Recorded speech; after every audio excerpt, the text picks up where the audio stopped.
দেখুন, আবার আপনাদের সামনে চলে আসলাম। এই যে দুবলো ঘাস, এই দুবলো ঘাসের কী গুণাগুণ আপনারা শোনেন, আপনারা ভালো লাগলে ব্যবহার করবেন। যেমন ছোট ছোট বাচ্চাদের দাঁতে যন্ত্রণা হয়, দাঁত কামড়ায়, বড়দের দাঁতের যন্ত্রণা হয়, দাঁত কামড়ায়। এইবার যে কোনো দিন পূর্ব দিকে মুখ করে 7টা দুবলো ঘাসের ডুগা তুলবেন।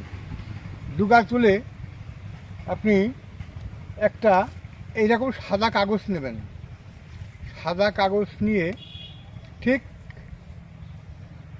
এই সূর্যদেবকে সাক্ষী রেখে এইভাবে গাছটা মোড়াবেন। এই গাছটা মোড়ানোর পরে 4টে ভাঁজ হবে। 4টে ভাঁজ হওয়ার পরে একটা সাদা কাগজ নিতে হবে। নিয়ে এই দেখেন, এইভাবে আপনারা কাগজটার মধ্যে জড়াবেন। জড়িয়ে এইভাবে 2 মুখ বন্ধ করে দিলেন, দিয়ে একটা তাবিজ মতন হয়ে গেল। সাদা সুতো দিয়ে এটা পেঁচিয়ে, যদি আপনার এইদিকে কামড়ায়, দাঁতে যন্ত্রণা থাকে, তাহলে আপনি এই কানে বাঁধবেন। যদি বাদ দিকে মাটিতে কামড়ায়, তাহলে ডান দিকে বাঁধবেন।